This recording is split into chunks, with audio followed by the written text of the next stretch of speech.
نعوذ بالله من شرور أنفسنا ومن سيئات أعمالنا إنه من يهده الله فلا مضل له ومن يضلل فلا هادي له أشهد أن لا إله إلا الله وحده لا شريك له وأشهد أن محمدا عبده ورسوله اللهم صل وسلم وزد وبارك على حبيبنا المصطفى ونبينا المجتبى محمد وعلى آله وأصحابه والتابعين ومن تبعهم بإحسان إلى يوم الدين سبحانك لا علم لنا إلا ما علمتنا إنك أنت العليم الحكيم اللهم يا عليم علمنا القرآن اللهم يا عليم علمنا التأويل اللهم يا عليم علمنا التأويل وفقهنا في الدين واجعلنا من الراشدين الآمنين برحمتك يا أرحم الراحمين أما بعد.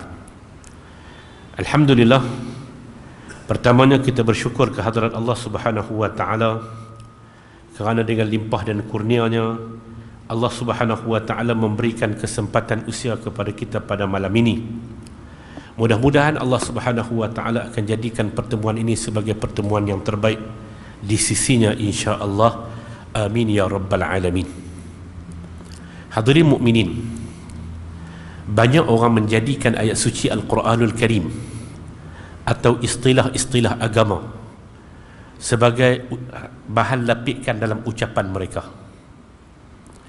Tetapi sebagaimana yang disebut oleh Sayyidina Ali radhiyallahu anhu, Sayyidina Ali menyebut, memberi komentar terhadap satu tindakan yang digunakan oleh golongan Khawarij. Golongan Khawarij menyatakan inil hukma illa lillah, tidak ada hukum melainkan hukum Allah. Sayyidina Ali kata kalimatu haqqin urida bihal batil. Kalimah itu, perkataan itu, ungkapan itu, istilah itu adalah kalimah yang betul, tetapi yang dikehendaki di sebaliknya adalah kebatilan. Banyak istilah dan juga perkara-perkara yang berkaitan dengan agama ini sering disalahfahami. Ramai orang tak dapat membeza di antara tafsiran yang salah ataupun kita sebut tafsiran kepada teks Al-Quran, cara pemahaman kepada teks Al-Quran dan Al-Hadis itu. Mereka menganggap kata itu juga agama. Mempertikaikan, mempersoalkan, bertanya tentang istilah-istilah yang digunakan secara salah itu dianggap sebagai menolak agama. Ini banyak perkara yang berlaku di kalangan kita. Muqaddimah malam ni saya nak sebut kepada tuan-tuan mungkin 3 contoh. Tuan-tuan cuba perhatikan. Tuan-tuan, dalam Al-Quranul Karim suratul Ahzab, Allah Subhanahu wa taala menyebut satu perkara, walan tajida li sunnatillahi tabdila. Sunnatullah, dia tidak boleh bertukar ganti. Sunnatullah fil kauni, sunnatullah pada alam ini, sunnatullah pada sistem alam ini, sunnah Allah, ketetapan Allah, itu tidak boleh berubah, tidak boleh berubah. Contoh, pada ketika hayat Nabi sallallahu alaihi wasallam, anak Nabi sallallahu alaihi wasallam namanya Ibrahim, daripada Maria Al-Qibtiyah, wafat. Dan pada hari kewafatannya, hari kematiannya itu berlaku gerhana matahari. Maka sebahagian orang menyebut ini kerana dunia pun bersedih ataupun bumi pun bersedih, matahari pun bersedih dengan kematian Ibrahim. Nabi mengajar kepada kita bahawa itu berlaku di bawah satu sistem. Nama sistem itu adalah sunnatullah, sunnatullahi fil kauni. Maka baginda Nabi sallallahu alaihi wasallam menyebut, kata Nabi sallallahu alaihi wasallam, inna syamsa wal qamar la yankasifani wa la yankhasifani li mauti ahadin wala li hayati ahadin. Sesungguhnya kematian, sesungguhnya matahari dan bulan, dia tidak berlaku gerhana kerana hidup sesiapa ataupun kerana matinya sesiapa, tetapi dia adalah urusan Allah dalam mentadbir alam ini. Dunia ini ditadbir oleh Allah Azza wa Jalla pada ketentuan berlakunya itu dengan satu ketetapan hukum yang namanya adalah sunnatullah fil kaun, sunnatullah pada kaun ini. Dia bukan kerana keberkatan sesiapa dan bukan kerana kesialan sesiapa.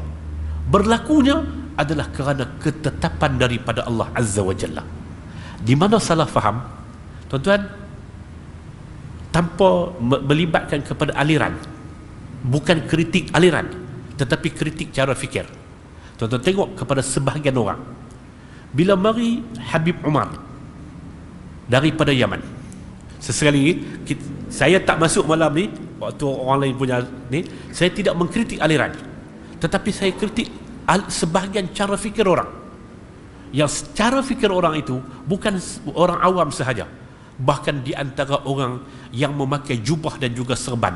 Lalu mereka berbicara kerana keberkatan kedatangan syekh menyebabkan hujan mai, menyebabkan udara kita jadi sejuk dan sebagainya. Tuan-tuan, bumi ini bukan kerana datangnya sesiapa. Barakah ni tuan-tuan, dia panggil az-ziyadatu fil khair, berlaku tambah baik dalam kebaikan.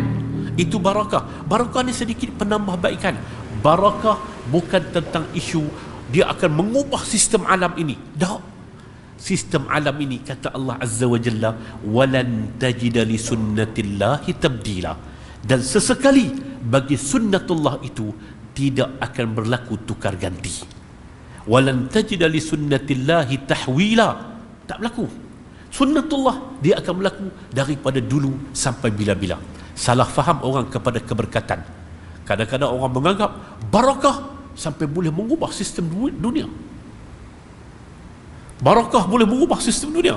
Sedangkan Allah Ta'ala bagi tahu ketika mana dia hantar kita ini, dia bekalkan kita dengan satu tugas, wasta'marakum fiha, kamu kena memakmurkan muka bumi, dan kamu kena mengislahkan, makmurkan muka bumi dan lakukan pembaharuan di muka bumi. Dengan cara apa? Dengan cara kamu tengok kepada sistem alam, kamu belajar tentang sistem alam. Allah Ta'ala sebut tentang dalam muka bumi ada apa, kamu boleh ambil manfaat. Di atas muka bumi ada apa, kamu boleh mengambil manfaat. Allah Ta'ala sebut tentang 4 musim yang akan bertukar ganti di kalangan manusia. Allah Ta'ala sebut semua tu. Pelihara sunnatullah. Dunia ini akan terus berlaku, dia akan bertukar hari dan siang dan malamnya dengan sunnatullah. Walan tajida li sunnatillahi tabdila. Zaman Nabi tidak boleh menghalang kematian sesiapa, dan kematian sesiapa bukan kerana siapa, bukan kerana apa, bukan kerana barakahnya, bukan kerana maka dunia ini akan bermuram dan sebagainya. Nabi kata itu bukan dia daripada ajaran Islam. Inna syamsa wal qamar la yankasifan wa la yankhasifan. Nabi kata sesungguhnya matahari dan bulan tidak akan bergerhana kerana mati sesiapa ataupun kerana hidup sesiapa, tetapi dia adalah sebahagian daripada urusan Allah Subhanahu wa ta'ala. Tuan-tuan, ini di antara yang kita panggil kata sebahagian daripada cara pandang yang salah, yang kita panggil Islam yang disalahfahami oleh sebahagian orang. Hadirin mukminin rahimakumullah. Dua tuan-tuan, ramai orang menyebut yang juga berlaku baru-baru ni, apa nama, isu kalimah Allah. Hak berlaku baru-baru ni adalah isu pentadbiran. Saya bukan nak pergi kepada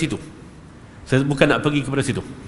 Ramai orang apabila dia menyebut tentang kalimah Allah, dan kalimah itu adalah milik kita orang Islam.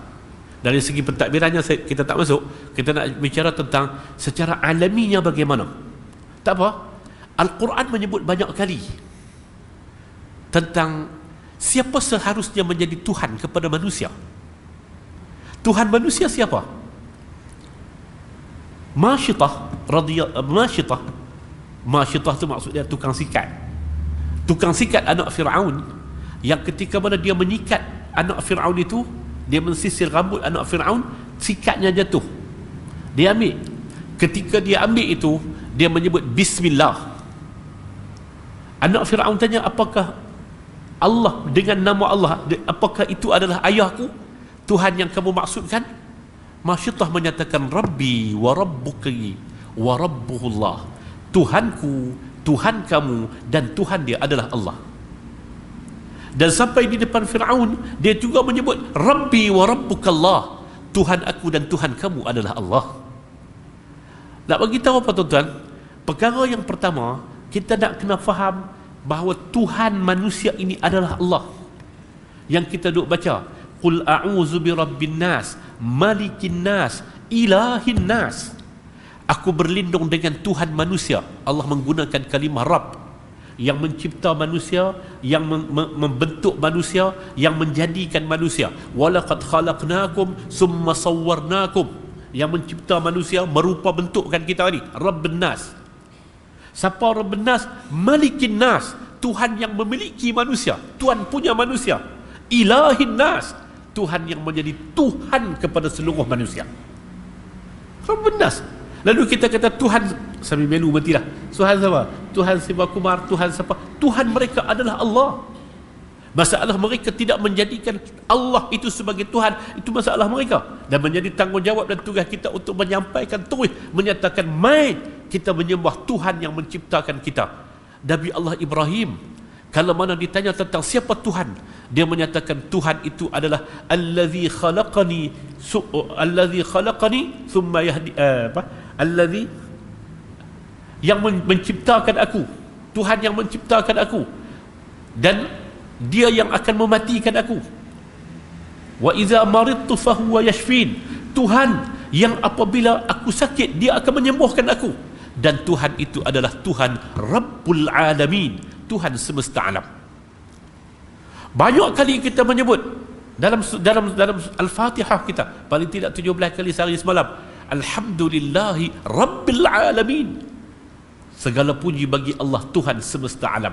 Semesta alam, Tuhan yang kata Al-Alamin itu apa? Masih wallah, selain daripada Allah, itu adalah seluruh alam. Kita jadi Allah Ta'ala itu sebagai Tuhan, kita akui. Tuhan siapa? Tuhan Muslim dan Tuhan kepada non-Muslim, Tuhan orang Melayu dan Tuhan kepada orang Cina ila akhir. Tapi tuan-tuan, bila mai jadi isu ni, kita nak menghak milikkan kita, itu satu pasal. Tapi tuan-tuan tengok bagaimana cara kita menzahirkan. Bagaimana kita menzahirkan? Akhirnya kita menghak milikkan sampai kita meletakkan, kalau kata orang menyebut kata Rabbi wa Rabbukallah, dia nak sebut nama Allah, dia nak kebiasaan dalam hidupnya dengan Allah dan sebagainya. Ya, Allah Ta'ala dia jaga diri dia sendiri. Oh, kalau apa kata macam tu, hampa adalah golongan kafir, hampa adalah golongan yang terjejas akidah dan sebagainya. Tentang isu baru ni, sekali lagi, isu baru ni adalah isu pentadbiran. Isu pentadbiran, kaedah kita menyebut tasarruful imam 'ala ar-ra'iyyati manutun bil maslahah. Tindakan imam, apa nama, keputusan seorang imam untuk maslahat rakyatnya. Tasarruful imam 'ala ar-ra'iyyati, tindakan ataupun keputusan yang diambil oleh imam, oleh pemimpin ke atas rakyatnya, diambil kira berasaskan kepada maslahah. Tu isu pentadbiran satu pasal. Tapi yang kita sebut isu apabila Allah itu disebut sebagai Rabbul Alamin, jangan cuma mengkafir, mengkufur, memudah-mudah atas nama sentimen. Bukan berasaskan kepada Al-Quran, bukan berasaskan kepada ajaran baginda Nabi sallallahu alaihi wasallam. Tuan-tuan, contoh lain tuan-tuan, atas nama agama, seringkali orang menganggap kata atas nama agama itu buat apa pun tak apa, sedangkan dia ada garis pemisah tuan-tuan. Contoh, ada orang atas nama agama kerana itu adalah aktiviti agama, dia berkhutbah, khutbahnya sampai pukul 2 suku tak habis lagi. Ni khutbah 2 minggu lepas, minggu kemarin ni tak, belum tu, di sebuah masjid di negeri yang baru ni tak ada ayat. Tuan-tuan dan puan-puan sekalian, khutbah sampai 2 suku. Ada orang komplain itu dianggap kata tak faham agama. Orang komplain itu dianggap kata dia ni tak mau kepada agama, anggap kata musuh Islam, anggap kata memang puak ni nak padam cahaya Islam dan sebagainya. Sedangkan yang tak cerdik itu khatib. Memahami agama dengan sentimen, tidak memahami agama dengan daya fikir. Tuan-tuan, dalam memahami agama ni, dia memerlukan kepada kecerdasan akli dan juga keseimbangan berfikir, keseimbangan rasa. Agama ni dia kena ada seimbang kecerdasan akli, akal, dan juga keseimbangan emosi. Dia mementingkan tentang persoalan fikir dan rasa dalam beragama ni. Agama ni bukan boleh pakai rengkuh lagu tu lah. Oh, hang petikai, aku khutbah lama, hang tak suka Islam, hang tak mau Islam, apa dia? Sedangkan Nabi sallallahu alaihi wasallam kata, nak tengok garis pemisah cerdik dan bodohnya seorang khatib tu, tengok kepada panjang dan pendeknya khutbah. Mimma immatir rajuli ay yuqassir al-khutbati wa yutawwil as-salati. Kata Nabi, di antara tanda kecerdikan seorang muslim, seorang khatib adalah dia memendekkan khutbahnya dan dia memanjangkan sembahyangnya. Panjang khutbah tak mendatangkan sebarang manfaat apabila ditutupi dengan makian dan sebagainya. Dan itu bertentangan dengan fitrah agama. Pendek khutbah mengangkatkan tanda kecerdikan seseorang tersebut.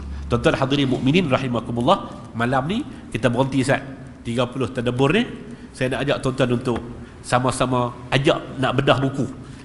Buku ni tuan-tuan, tajuk dia Menjejaki Langkah Kekasih.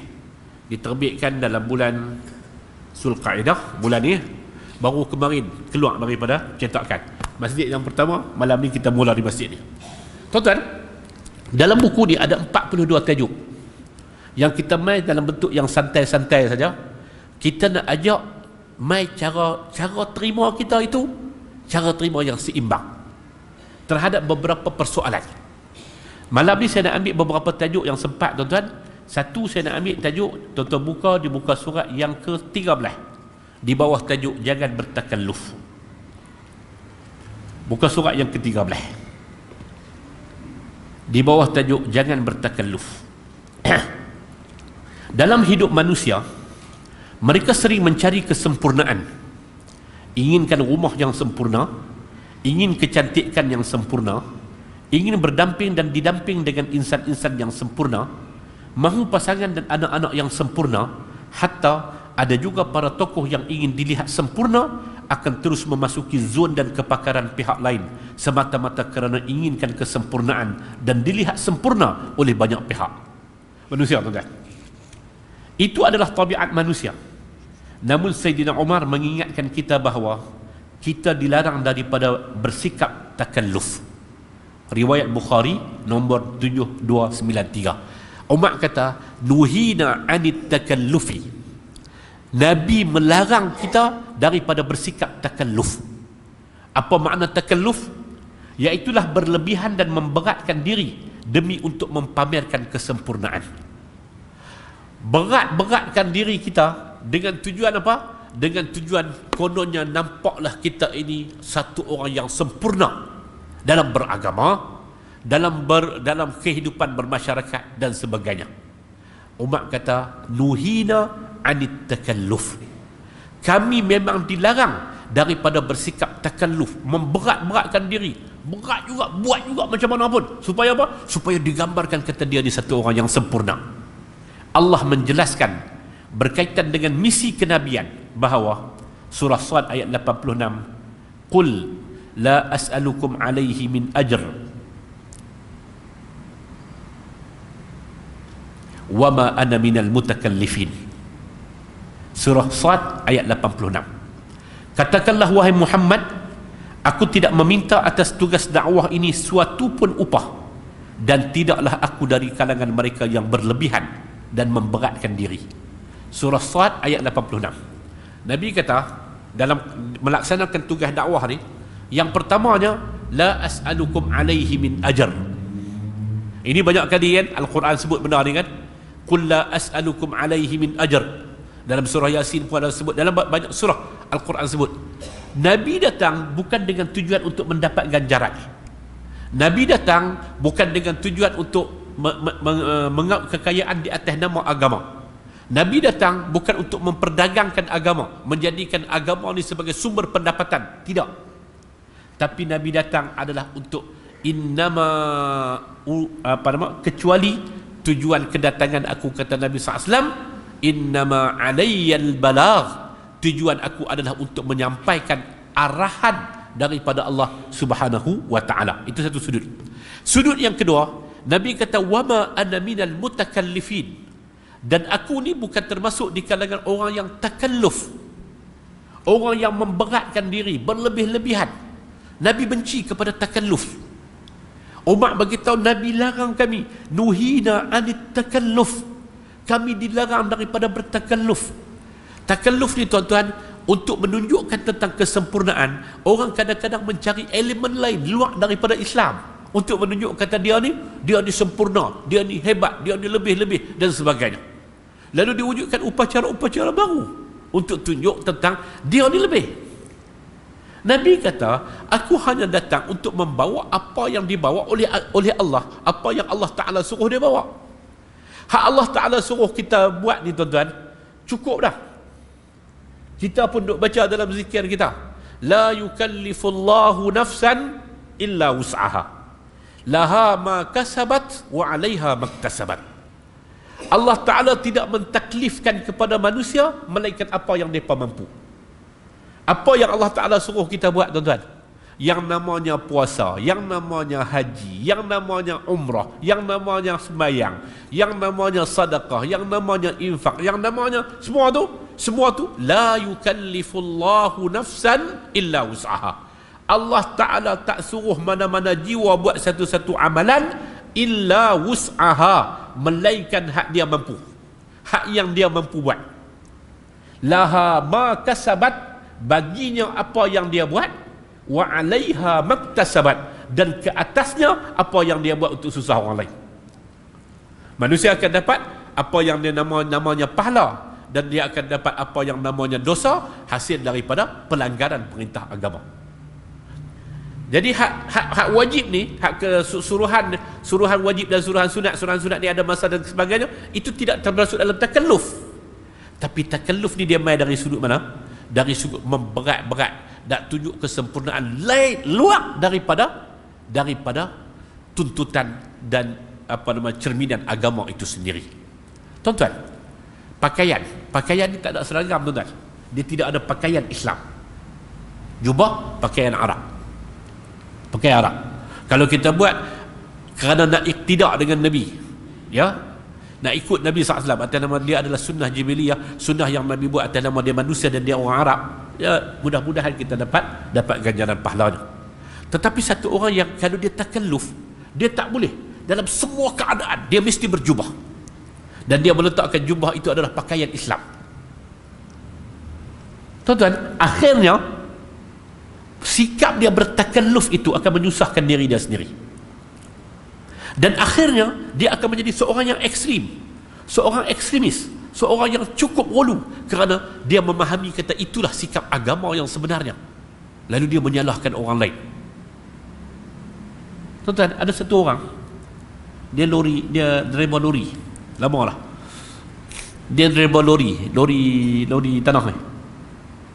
Di tepi dinding lori dia tu, dia tulis dalam tulisan Jawi nama dia Haji apa tu, lepas tu alamat apa semua 06300 Al-Ustaz Kedah. Dia tulis dalam tulisan Jawi BTM, berat tanpa muatan, dia tulis ba ta mim, berat dengan muatan ba dal mim.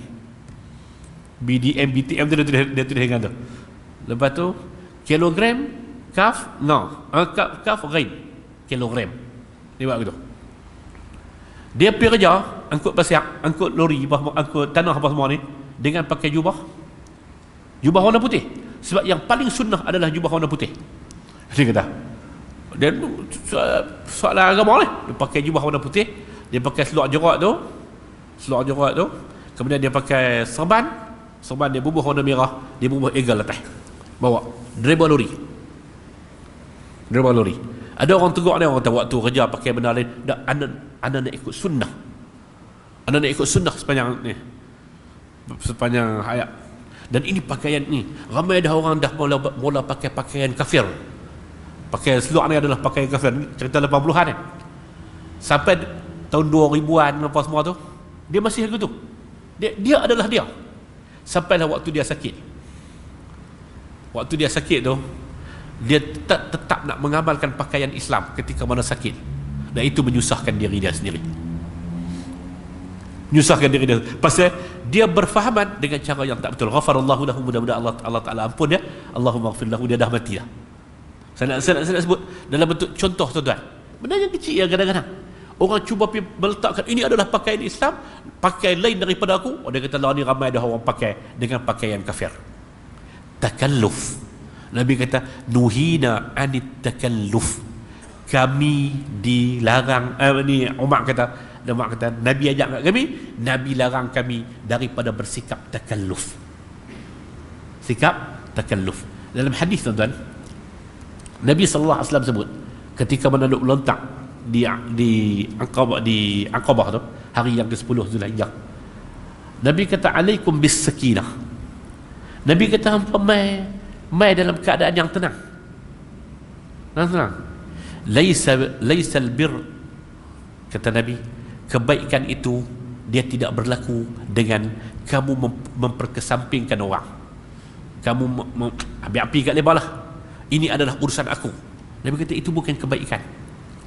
Kebaikan itu berada di atas memahami sunnah dan memahami Al-Quran dengan yang sebenar. Memahami dengan cara yang tidak tepat akan menyebabkan kita bertindak takalluf. Agama mengajar kita untuk hidup dengan menjadi diri sendiri. Hidup sekadar apa adanya. Sentiasa berusaha untuk meningkatkan kualiti diri. Namun bukanlah dengan memaksa-maksa untuk dilihat sempurna dan lengkap. Ibnu Mas'ud menyatakan, wahai manusia, sesiapa yang ada ilmu berkaitan sesuatu perkara, maka perkatakanlah. Adapun siapa yang tidak tahu, hendaklah dia berkata dengan Allahu a'lam. Allah lebih mengetahui. Kerana sebahagian daripada ilmu itu ialah dengan berkata Allahu a'lam apabila kamu tidak mengetahui. Kemudian Ibnu Mas'ud memetik ayat 86 surah Sad ni, wama ana minal mutakallifin, wama ana minal mutakallifin, itulah yang menjadi tempat syahid Ibnu Mas'ud. Ibnu Mas'ud memberi pedoman kepada kita supaya tidak memaksa-maksa hatta dalam persoalan ilmu. Sampaikan dan amalkan sekadar yang diketahui. Antara tanda takalluf ialah dengan menzahirkan yang berlebihan, sama ada amalan atau perkataan yang akhirnya menyusahkan diri sendiri.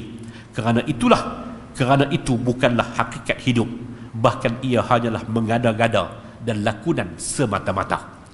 Nabi kata nuhina anit takalluf. Kami minta maaf, Umar kata nuhina anit takalluf. Umar kata kami dilarang daripada bersikap takalluf. Bersikap takalluf itu akan menyebabkan kita tersalah langkah. Tuan-tuan, berat-berat diri kita, akhirnya kita sendiri akan terjerumus ke dalam perkara yang merosakkan. Hadirin mukminin rahimakumullah. Seterusnya, tuan-tuan buka di muka surat 33. Saya nak ambil beberapa tajuk untuk malam ni sama-sama kita. Muka surat yang ke-33.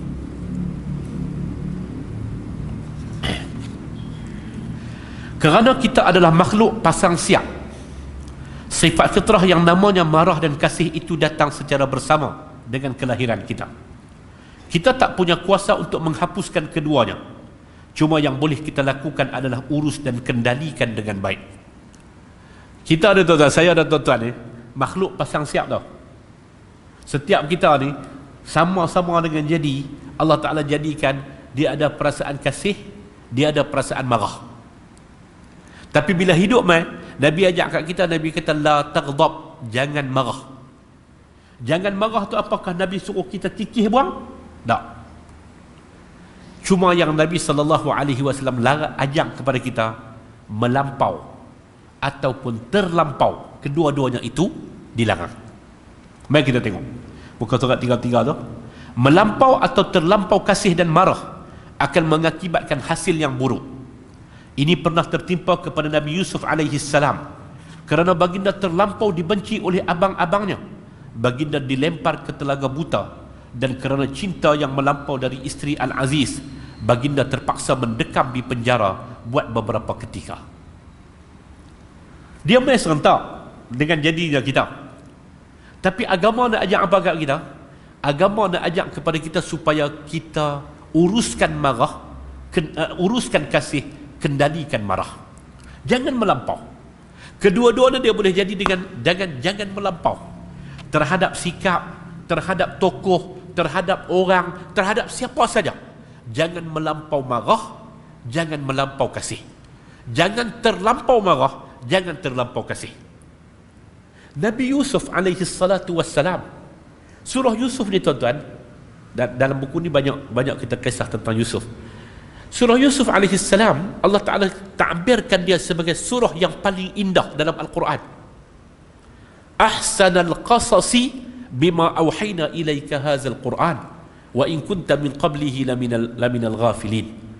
Kami turunkan kepada kamu wahai Muhammad satu surah. Surah itu adalah surah kisah yang paling baik. Kisah yang paling baik. Apa dia kisah yang paling baik yang digambarkan? Banyak pengajarannya. Antara lainnya ungkapan yang digunakan oleh Al-Quran, fasabrun jamil wallahul musta'anu ala ma tasifun. Sabar itu indah. Antara keindahan dalam hidup ni adalah sabar. Dan antara keindahan kisah dalam Al-Quran surah Yusuf itu, jangan melampau dan jangan terlampau. Terlampau bencinya mereka kepada Nabi Yusuf alaihi salatu wassalam, terlampau marahnya mereka kepada Nabi Yusuf, mereka buat perkara, tindakan luar daripada batasan pemikiran manusia yang waras. Adik mereka, tuan-tuan, adik mereka pergi lempak dalam telaga, ghayabatil jub, dalam telaga yang tak diguna lama. Adik mereka, ada orang mai ambil adik mereka daripada telaga, bawa keluar dah adik mereka, keluar, selamat eloklah.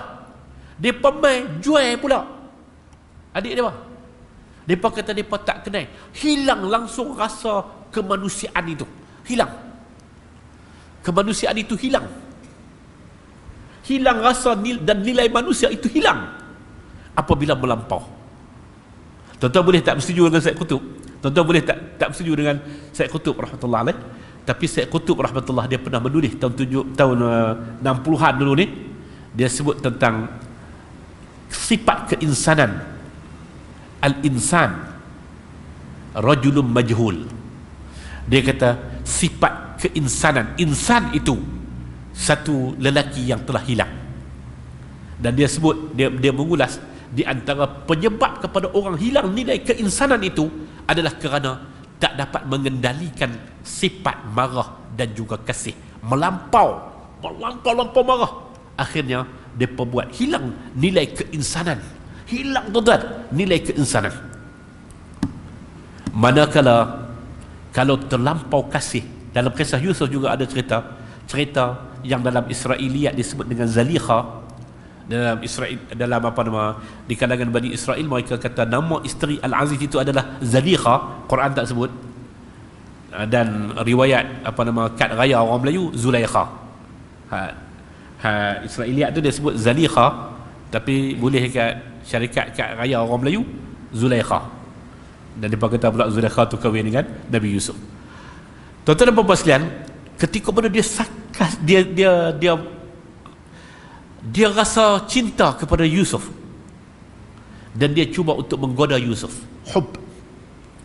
Allah Ta'ala sebut bagaimana dia duduk dalam telaga buta ataupun dalam hutan belantara. Telaga itu, telaga yang dah jadi hutan belantara.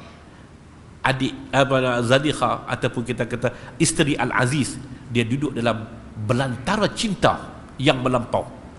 Akhirnya dia menggoda Nabi Yusuf.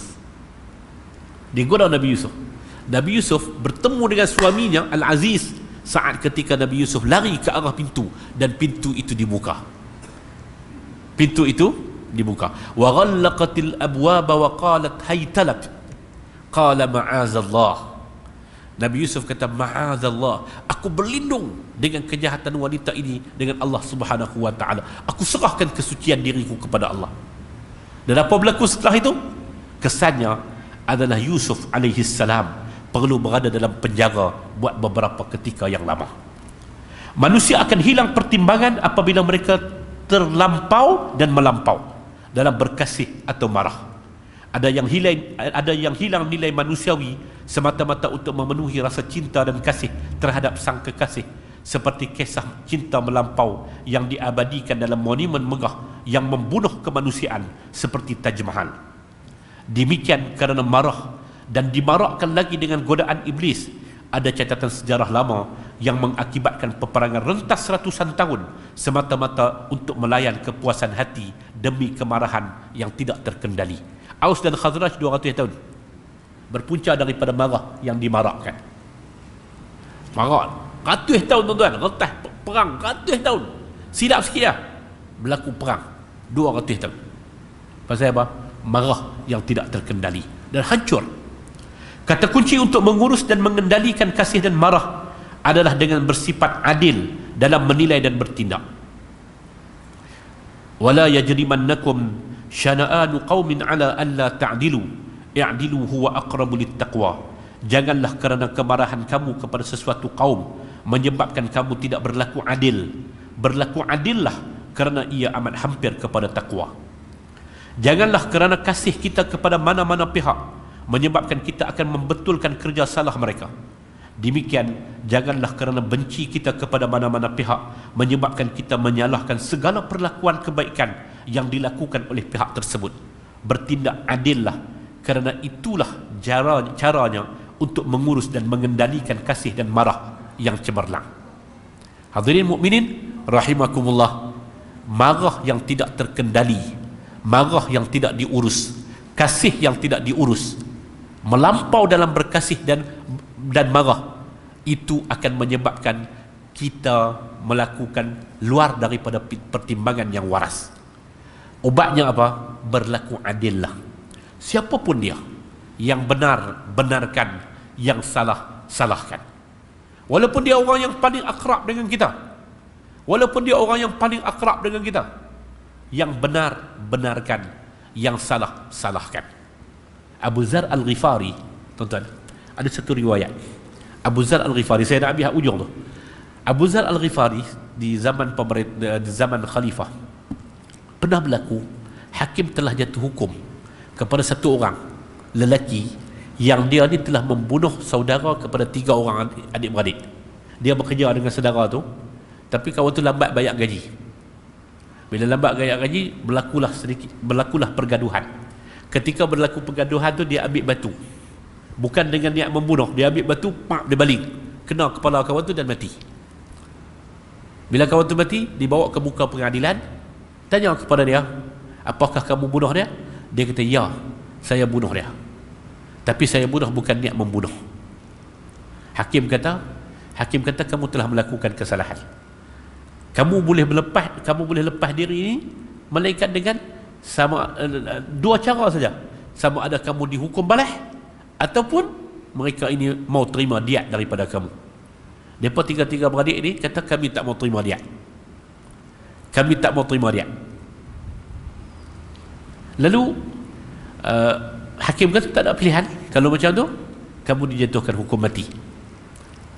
Dia kata, saya minta satu benda. Saya nak balik jumpa isteri saya. Saya nak balik ambil duit saya yang simpan kepada satu orang rakan kongsi. Saya nak bagi. Kemudian setelah itu saya akan datang semula untuk dilaksanakan hukum. Lalu dia tanya, waman kafiluk, siapa yang nak jamin kamu? Nyawa ni tuan-tuan, nyawa. Siapa nak jamin kamu?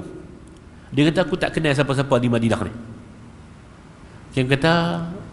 Hakim tanya kepada hadirin, siapa di kalangan kamu yang nak jadi kafil, nak jadi penjamin dia, jamin nyawa tu kan, jamin nyawa.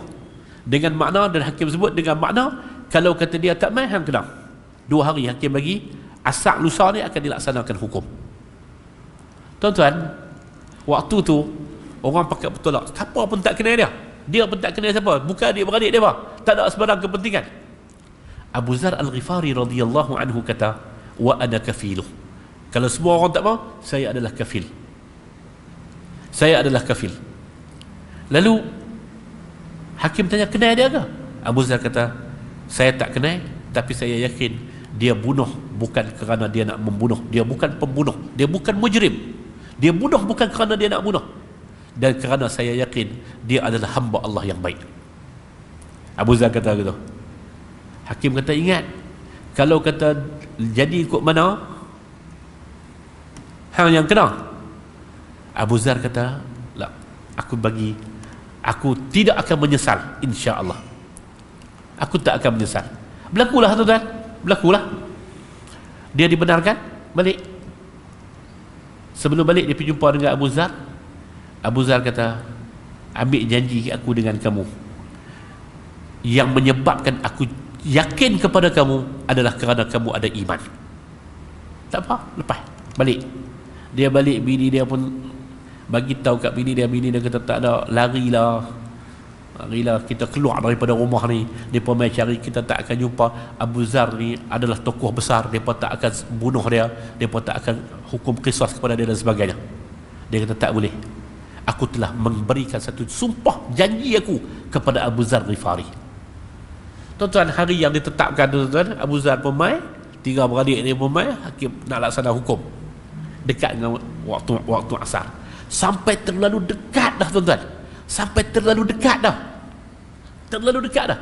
tak sampai lagi. Akhirnya tak ada pilihan, malaikat Abu Zar akan dibawa untuk dilaksanakan qisas, hukum bunuh balas kepada Abu Zar Al-Ghifari. Di ketika itulah, ketika Abu Zar dah sampai dah, ketika Abu Zar telah diletakkan dah tengkok dia untuk dibunuh balas, di kala itulah datangnya, nama dia Zaid, datangnya kawan ni, dan dia sebut, tunggu sebentar. Dia terjun daripada bawah, dia kata, wahai Abu Zar, wahai Hakim, aku mohon maaf kerana terlambatnya aku datang, ada halangan di tengah jalan. Abu Zar terus bertanya, apa yang menyebabkan kamu datang? Kerana dia kata, kerana aku tak mau orang menyebut, orang menjual nama Allah dengan harga yang begitu murah. Aku telah bersaksi dengan nama Allah, dan aku tak mau akan ada orang memaki aku setelah ini, menyebut kata nama Allah itu boleh dijual dengan begitu murah. Orang tanya pula kepada Abu Zar, pasal apa hang sanggup menjadi kafil dia? Dia kata, demi Allah, semata-mata kerana aku tak mau dilihat bahawa dalam generasi kita ini sudah tak ada orang baik yang sanggup untuk mengkafil orang yang ada iman, menjadi penjamin kepada orang yang ada iman. Dan akhirnya dia tidak dijatuhkan hukuman, kerana ketiga-tiga beradik ni tarik balik. Dia kata, kami maafkan, tak perlu bayar diat. Kerana apa? Kerana kami melihat, kami telah menilai mereka itu dengan cara yang tidak adil. Kalau dengan cara yang adil kami nilai mereka, kami tahu, kami nilai kedua-dua orang ini, ataupun kami menilai orang yang bersalah ini, kami tahu kerana dia hanya menuntut hak dia, dia tidak dibayar gaji. Adil dalam bertindak menyelamatkan nyawa kawan ni, dan akhirnya dia boleh balik sampai ke rumah dia. Tuan-tuan hadirin yang saya hormati sekalian, ada kisah lepas itu muka surat 35 tu, cerita tentang Abdullah bin Muhammad Al-Warraq. Dia ni seorang pencipta ilmu zaman Imam Ahmad bin Hanbal. Satu hari tuan-tuan, dia mai masuk dalam majlis Imam Ahmad bin Hanbal. Imam Ahmad tanya, mai daripada mana? Dia kata, mai daripada majlis Abu Quraib. Imam Ahmad bin Hanbal kata, catatlah ilmu daripadanya, ambillah ilmu daripadanya. Mereka kata, kerana dia ni orang baik, kata Imam Ahmad bin Hanbal. Mereka ni kata, Abdullah bin Muhammad Al-Warraq ni, dia kata apa? Dia kata, tapi dalam majlis dia rajin marah kat tuan, dia rajin kata macam-macam kepada tuan, dia rajin mengecam tuan. Mereka kata gitu kat dia. Imam Ahmad bin Hanbal kata, beliau seorang yang baik dari segi ilmunya, tetapi ubtuliyabi, dia diuji dengan saya. Tuan-tuan, orang yang ada ilmu dia pun kadang-kadang dia berasa populariti orang lain lebih lagi dan sebagainya. Imam Ahmad bin Hanbal kata, dia baik, tapi dia diuji dengan kewujudan saya. Demikian Imam Ahmad bin Hanbal mentadabbur ayat 8 surah Al-Maidah ini dengan praktikal, dengan amali. Wala yajrimannakum syana'anu qaumin Jangan kerana bencinya kamu kepada satu-satu kaum menyebabkan kamu tidak berkata adil. Imam Ahmad bin Hanbal kata, dari segi ilmu dia adil, tapi dari segi sikap dia duk kata kat saya, dia mengecam saya, dia memperkecilkan saya semua, itu adalah kerana ubtuliya bi, dia diuji dengan kewujudan saya. Itu kata Imam Ahmad bin Hanbal. Uruskan kasihmu, kendalikan marahmu, kita akan hidup dengan bahagia dan kebaikan dalam hidup, insya-Allah. Amin ya rabbal alamin. Dan yang terakhirnya tuan-tuan, saya nak bawa kepada tuan-tuan untuk malam ni, di bawah tajuk orang kuat agama 56. Tuan-tuan hadirin mukminin, orang kuat agama, siapa dia orang kuat agama? Kita rajin sebut tuan-tuan, mungkin orang tu orang kuat agama, kita nampak orang tu orang kuat agama dan sebagainya. Tuan-tuan, kita bawa main kisah macam ni. Tuan-tuan tengok di muka surat 57. Tuan-tuan hadirin mukminin yang saya hormati sekalian, satu hari Umar masuk dalam satu majlis. Umar tanya, hampa kenal tak seorang lelaki? Umar sebut nama dia. Sini Umar sebut. Umar terus bertanya. Bila ada satu orang kata, ya saya kenal lelaki tersebut, Umar pun tanya kat dia. Muka surat 57 tu, paragraf yang ketiga. Apakah kamu berjiran dengan dia? Kerana selalunya jiranlah yang paling mengenali akhlak jirannya. Dia menjawab, tak, kami bukan berjiran. Umar bertanya lagi, apakah kamu pernah bermusafir dengannya? Kerana permusafiranlah akan membuka segala perangai seseorang. Lelaki tersebut kata, tak, saya tak pernah musafir dengan dia. Dalam musafir ni kita tahulah kedekut bakhil dia, kita tahulah pemurah kedak dia, kita tahulah jenis macam mana. Kalau zaman dulu, zaman tul masih kad tu tuan-tuan, sampai kat tul dia lena, sampai kat apa nama buah minyak dia lena, kita kenal lah. Kita boleh kenal orang melalui permusafiran. Asal nampak garpu dia kira nak berhenti, lepas tu orang kena bayar semua, kita kenal melalui permusafiran. Umar kata, hang pernah musafir dengan dia ke? Dia kata tak. Umar bertanya lagi, mungkin juga kamu pernah berurusan dalam perniagaan dengan dia? Kerana dalam urusan perniagaan akan mendedahkan banyak kudih-kudih perangai manusia. Lelaki tersebut kata, tak, saya pun tak pernah berniaga dengan dia. Dengan berniaga ni akan menyebabkan kita kenal orang. Umar kata macam tu. Mungkin hang pernah berniaga dengan dia? Dia kata tak. Umar tanya lagi, aku rasa mungkin kamu selalu melihatnya di masjid. Lelaki tersebut, ya, saya rajin nampak dia di masjid. Umar kata, kalau macam tu hang tak kenal dia lagi, dia bukan orang kuat agama. Siapa orang kuat agama ni tuan-tuan? Tuan-tuan tengok hadis riwayat Bukhari dan Muslim, muka surat 56. Nabi SAW bersabda, al-muslimu man salima al-muslimu min lisanihi wa yadihi. Muslim yang sebenar adalah siapa sahaja yang menyelamatkan muslim lain daripada lidah dan tangannya. Di dalam istilah Melayu ni tuan-tuan, bawa mulut. Dia tak bawa mulut, dia tak mengacum, dia tak mengadu domba, dia tak mengumpat, dia tak cakap depan lain belakang lain. Itu muslim yang sebenar. Itulah orang kuat agama. Ini salah faham. Kadang-kadang, siapa orang kuat agama? Orang kuat agama ni kita nampak orang yang bertahajud. Umar kata dah. Dan Nabi SAW sebut dah. Orang yang getah kita selamat daripada tangannya, maruah kita selamat daripada mulutnya. Itulah muslim yang sebenar.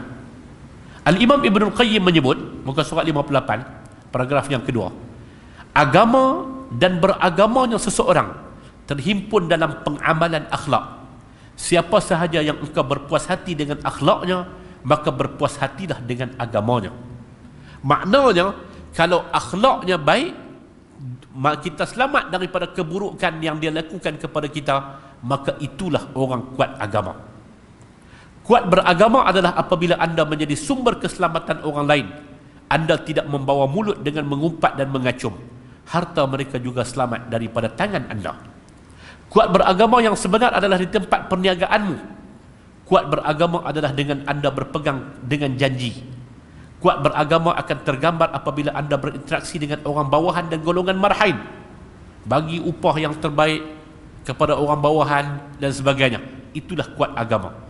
Kuat beragama bukan hanya dinilai dari sudut sentiasa nampak di masjid, membaca Al-Quran dan sebagainya, tetapi ruh Al-Quran tidak berpindah ke dalam dirinya. Wal'ayazubillah.